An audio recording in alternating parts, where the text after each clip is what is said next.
Assalamualaikum warahmatullahi wabarakatuh. Saya di sini akan menjelaskan materi tentang materi kelompok kami, yaitu kelompok 5 yang berjudul Teknik Mengakhiri Konseling. Yang pertama-tama itu ada pengertian teknik mengakhiri konseling. Menurut Supriyo dan Mula Warman menyebutkan bahwa termination atau pengakhiran ialah keterampilan yang digunakan konselor untuk mengakhiri konseling atau mengakhiri komunikasi konseling, baik mengakhiri untuk dilanjutkan pada pertemuan berikutnya maupun mengakhiri karena komunikasi konseling betul-betul telah berakhir. Menurut Winkel dan Glinka, penutupan atau pengakhiran konseling adalah kegiatan yang dilakukan bila mana kelompok sudah siap untuk melaksanakan apa yang telah bersama saat proses konseling. Menurut Fauzan menjelaskan bahwa termination merupakan respon konselor untuk dilanjutkan pada sesi berikutnya maupun mengakhiri interview karena konseling betul-betul berakhir atau berhasilnya implementasi strategi atau hasil-hasil evaluasi. Pada tahapan termination ini, sebenarnya konselor bersama konseli menetapkan kesimpulan atas apa yang telah dihasilkan dalam proses konseling tersebut.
Bila perlu, refleksikan kembali bagaimana perasaan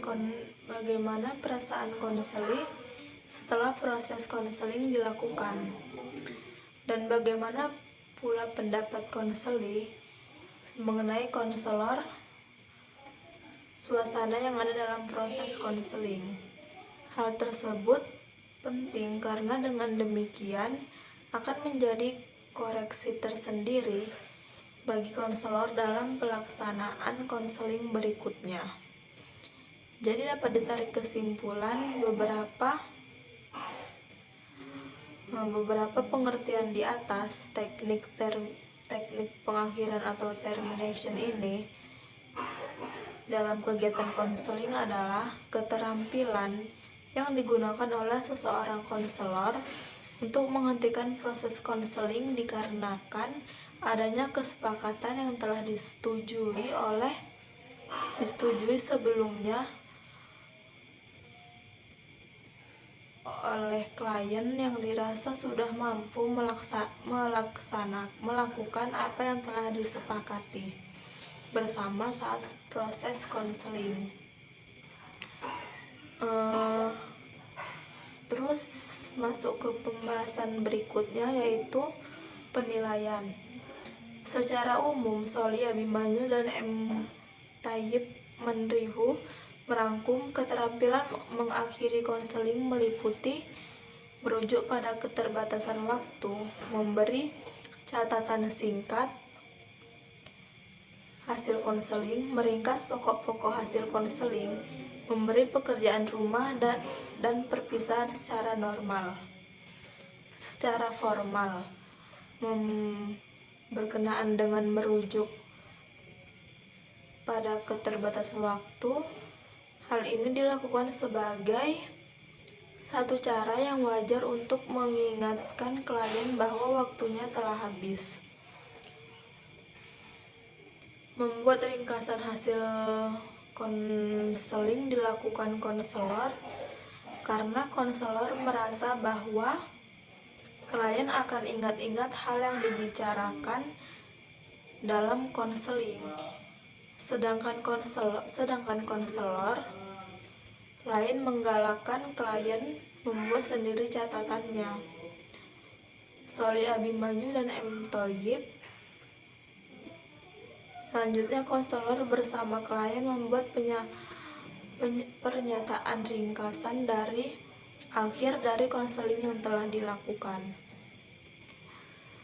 Mengakhiri konseling juga dilakukan dengan memberi pekerjaan rumah.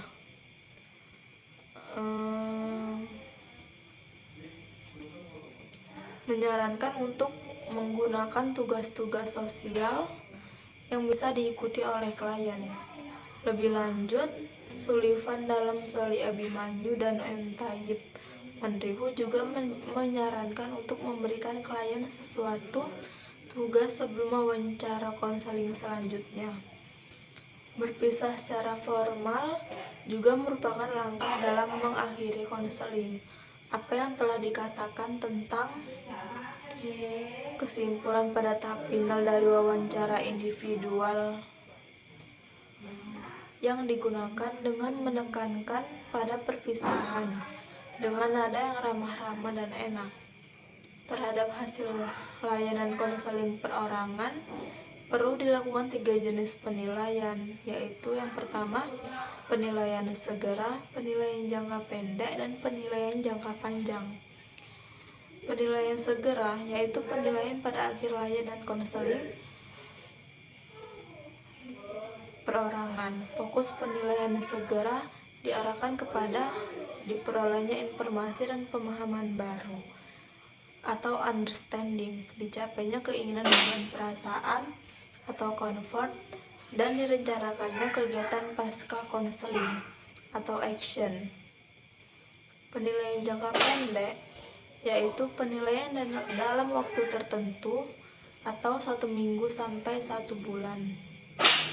Setelah layanan konseling perorangan diselenggarakan, untuk mengetahui dampak layanan terhadap klien. Sedangkan penilaian jangka panjang yaitu penilaian dalam waktu tertentu atau 1 bulan sampai dengan 1 semester. Setelah 1 layanan konseling perorangan diselenggarakan, untuk mengetahui lebih jauh dampak layanan dan kegiatan pendukung konseling terhadap peserta didik berdasarkan teori yang telah dikemukakan, tahap ini mengakhiri dari menilai konseling meliputi penyimpulan, penilaian segera, penilaian jangka pendek, dan penilaian jangka panjang.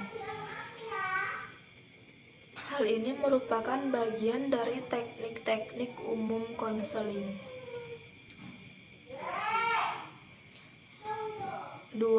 Yang kedua ada teknik kontrak perilaku.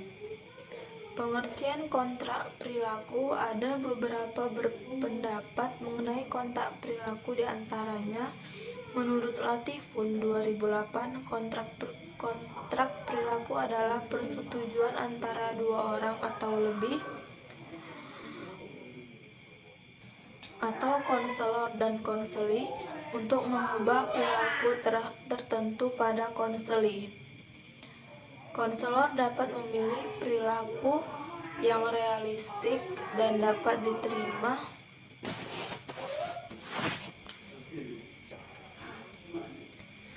konselor dapat memilih perilaku yang realistis dan dapat diterima oleh kedua belah pihak.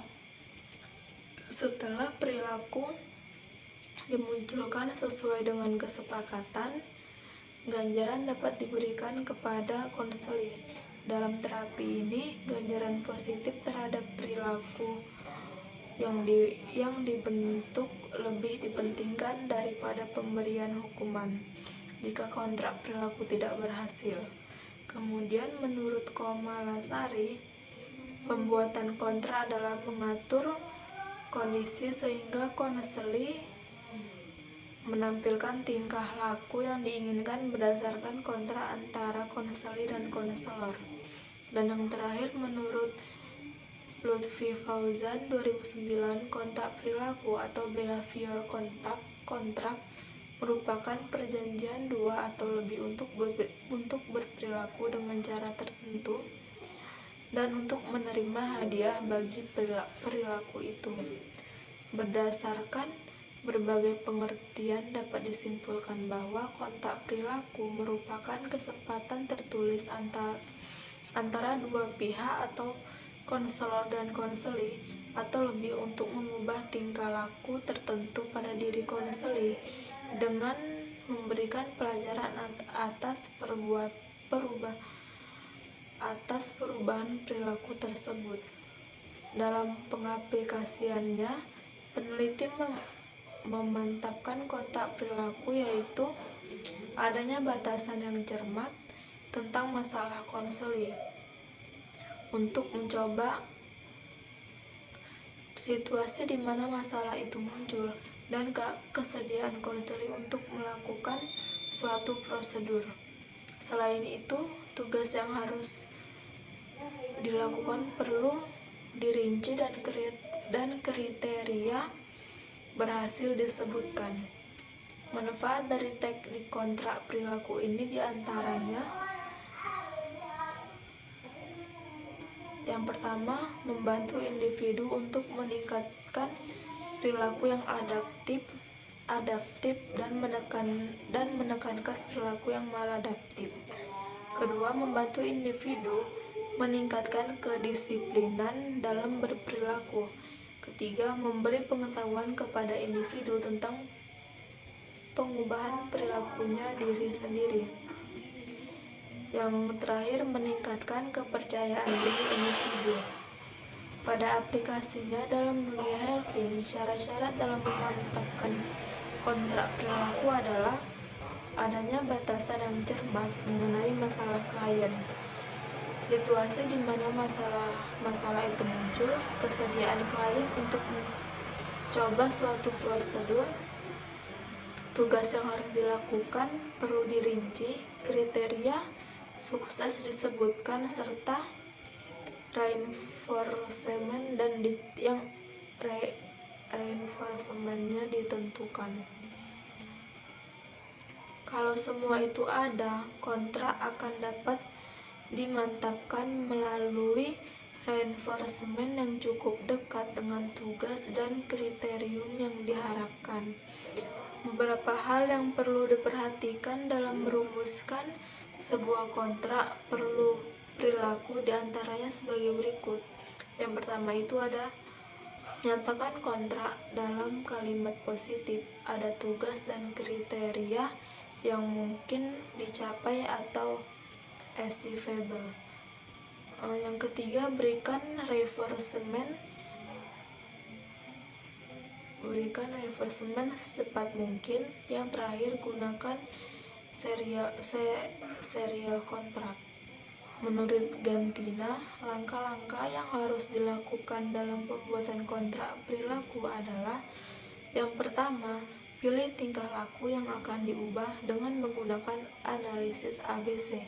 Yang kedua, tentukan data awal atau baseline data, yaitu tingkah laku yang akan diubah. Yang ketiga, tentukan jenis penguatan yang akan diterapkan. Yang keempat, berikan reinforcement setiap kali tingkah laku yang diinginkan ditampilkan sesuai dengan jadwal kontrak.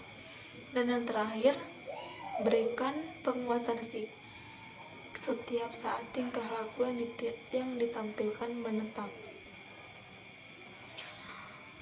Yang ketiga ada penguatan dan peneguhan hasrat. Peneguhan hasrat yaitu suatu teknik yang dapat membuat klien mempunyai keinginan, keyakinan, dan prinsip yang lebih kuat agar mau melakukan perubahan positif dalam dirinya. Tujuan peneguhan hasrat dalam konseling yaitu sebagai berikut. Yang pertama ada memantapkan apa yang menjadi pilihan klien yang sudah disepakati oleh konselor dalam memecahkan masalahnya. Yang kedua, konselor memberikan perhatian penuh kepada klien agar klien mau bekerja keras mencapai tujuan yang telah ditetapkan dan agar klien benar-benar mau mengerjakan keputusan-keputusan yang telah ditetapkan dalam memecahkan masalahnya.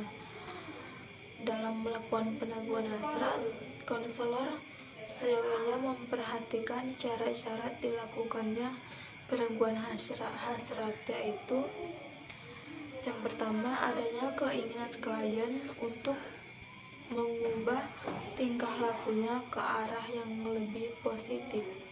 Yang kedua, klien telah mencapai pemahaman yang cukup mendalam dari masalah-masalah atau hal yang dihadapinya. Yang ketiga, klien telah mengetahui dan memilih tujuan yang ingin dicapainya. Adapun langkah-langkah yang dapat ditempuh oleh konselor dalam memberikan peneguhan hasrat dalam proses konseling yaitu konselor memberikan perhatian penuh kepada klien. Konselor mengatakan bahwa ia memberi dukungan terhadap apa yang sudah menjadi keputusan klien. Konselor memberikan dukungan dengan kata-kata dalam meneguhkan hasrat bagus, baik, tepat, atau benar-benar Anda dapat. Diharapkan klien dapat membuat rencana yang akan dilakukannya. Konselor meyakinkan klien bahwa ia sanggup melakukan keputusan itu. Yang keempat ada tindak lanjut konseling. Tindak lanjut atas laporan program dan pelaksanaan program dan atas pelaksanaan bimbingan dan konseling akan menjadi alat penting dalam tindak lanjut untuk mendukung program sejalan dengan yang direncanakan mendukung setiap peserta didik yang dilayani, mendukung digunakannya materi yang tepat, mendokumentasi dampak secara jangka pendek, menengah, dan jangka panjang atas analisis keefektifan program digunakan untuk mengambil keputusan apakah program dilanjutkan, direvisi, atau dihentikan, meningkat program, serta digunakan untuk mendukung perubahan dalam sistem sekolah. Menurut Taufik dan Yeni Karneli, tindak lanjut konseling hendaklah didasarkan dari hasil penilaian penyelenggaraan konseling. Hasil penilaian ada kemungkinan berkenaan dengan 4 hal. Yang pertama, konseling telah dapat berjalan dengan baik dan menghasilkan keputusan yang sesuai dengan masalah yang dialami oleh klien. Akhir pembicaraan konseling diketahui bahwa masalah yang dialami klien bukan bidang keahlian konselor. Yang ketiga, masalah klien adalah bukan wewenang konselor seperti masalah pidana. Dalam hal ini, konselor dapat memutuskan hubungan konseling. Yang keempat, apabila klien enggan untuk melaksanakan keputusan konseling tanpa batas waktu yang jelas, dalam menanggapi kondisi ini, Konselor hendaklah menerapkan teknik no excuse atau tidak ada maaf. Dalam arti, sekali-sekali konselor tidak menerima alasan-alasan yang dikemukakan klien tersebut. Menurut Munro, tindak lanjut dapat dilakukan dalam bentuk satu atau serangkaian pertemuan singkat. Dalam pertemuan ini, para peserta dapat bertukar pengalaman dalam menggunakan keterampilan-keterampilan yang dipelajari, meminta dorongan dan pengarahan lebih lanjut atau meminta bantuan dalam meningkatkan keterampilan yang telah dipelajari tersebut. Bentuk lain dari tindak lanjut adalah para peserta saling mengemukakan pengalaman kepada teman sejawat, atau jika mereka telah benar-benar pengalaman dan benar-benar merasa mampu mengajar sejawat yang lain tentang keterampilan yang dimaksud. Yang kelima, mengakhiri hubungan konseling. Kegiatan mengakhiri hubungan konseling pada dasarnya adalah seni masing-masing konselor.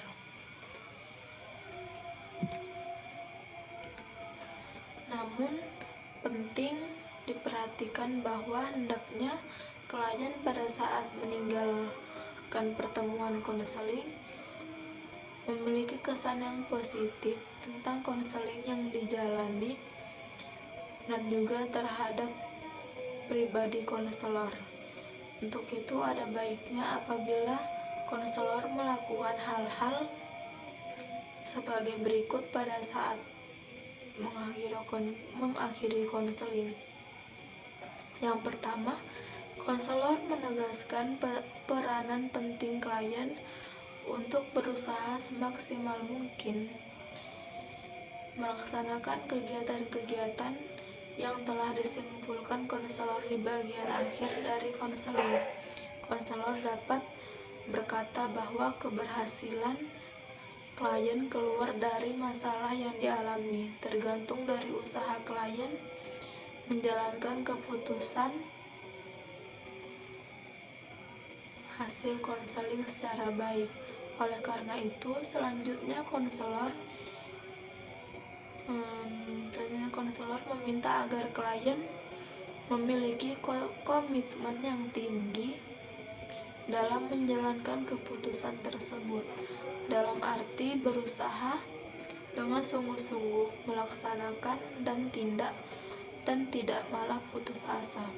Yang kedua, konselor dapat memberikan dorongan dan semangat kepada klien dan juga menempatkan harapan konselor terhadap klien.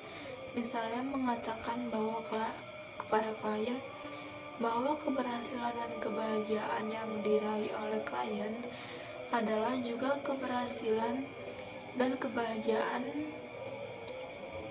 konselor juga, dalam arti konselor merasa berhasil membantu klien melalui proses konseling yang dijalaninya. Ketiga, konselor mendoakan agar apa yang dilakukan klien dapat berjalan dengan baik dan mendapatkan hasil yang diinginkan. Misalnya konselor mengatakan, "Saya mendoakan semoga Anda dapat menjalankan rencana-rencana kegiatan yang sudah kita putuskan dalam konseling tadi, dan Tuhan memberikan kemudahan kepada Anda dan tidak banyak menemukan kendala, serta Anda dapat keluar dari situasi masalah yang sedang Anda alami pada saat sekarang ini." Yang keempat, konselor membuka kesempatan kepada klien untuk memperoleh layanan konseling berikutnya apabila di kemudian hari klien membutuhkannya. Dalam hal ini, konselor dapat mengatakan bahwa apabila suatu waktu Anda membutuhkan layanan konseling lagi, Anda dapat menemukan saya di tempat saya ini. Ya, tentunya pada hari-hari sebelumnya dengan janji yang kita sepakati. Karena itu, Anda dapat mendaftar atau menghubungi saya melalui SMS pada nomor HP saya ini, atau sambil konselor memberikan kartu nama kepada klien. Yang kelima, konselor mengakhiri konseling dengan cara menyampaikan "Selamat ya" sambil mengulurkan tangan untuk menyalami klien. Bagi klien tangan yang berjenis kelamin sama dengan konselor juga dapat memberikan sentuhan fisik seperti menepuk dengan lembut punggung klien sambil mengantar klien ke pintu ruangan konseling, ke pintu keluar ruangan konseling. Pada tahap akhir konseling ditandai beberapa hal, yaitu yang pertama, menurunnya kecemasan klien. Hal ini diketahui setelah konselor menanyakan keadaan kecemasan kecemasan klien. Yang kedua, adanya perubahan tingkah laku klien yang lebih positif, sehat, dan dinamika. Yang ketiga, terjadinya perubahan sikap positif, yaitu dapat mengoreksi diri sendiri dan meniadakan sikap yang suka menyalahkan dunia luar, seperti orang tua, teman, keadaan tidak menguntungkan, dan sebagainya. Tujuan tahap akhir ini adalah sebagai berikut: memutuskan perubahan sikap dan perilaku yang memadai. Klien dapat melakukan keputusan tersebut karena dia sejak awal sudah menciptakan berbagai alternatif dan mendiskusikannya dengan konselor. Lalu dia putuskan alternatif yang terbaik. Terjadinya transfer of learning pada diri klien. Klien belajar dari proses konseling mengenai perilakunya dan hal-hal yang membuatnya terbuka untuk mengubah perilakunya di luar proses konseling. Artinya, klien mengambil makna dari hubungan konseling untuk kebutuhan suatu pembahasan. Yang ketiga, melaksanakan perubahan perilaku. Pada akhir konseling, klien sadar akan perilakunya. Ia datang meminta bantuan adalah atas kesadaran akan perlunya perubahan pada dirinya. Yang keempat, mengakhiri hubungan konseling atau mengakhiri konseling harus tahu persetujuan klien. Sebelum ditutup, ada beberapa tugas klien, yaitu pertama, membuat kesimpulan mengenai hasil proses konseling. Kedua, mengevaluasi jalannya proses konseling. Ketiga, membuat perjanjian untuk pertemuan berikutnya. Mengenai evaluasi, terdiri dari beberapa hal. Pertama, klien menilai rencana perilaku yang akan dibuatnya. Kedua, klien menilai perubahan perilaku yang telah terjadi pada dirinya. Ketiga, klien menilai proses dan tujuan konseling. Beberapa indikator keberhasilan konseling adalah: yang pertama, menurunnya kecemasan klien. Yang kedua, mempunyai rencana hidup yang lebih baik, yang praktis, pragmatis, dan berguna. Yang terakhir, harus ada perjanjian kapan rencananya akan dilaksanakan, sehingga pada pertemuan berikutnya konselor sudah mengecek hasil pelaksanaan rencananya. Jadi,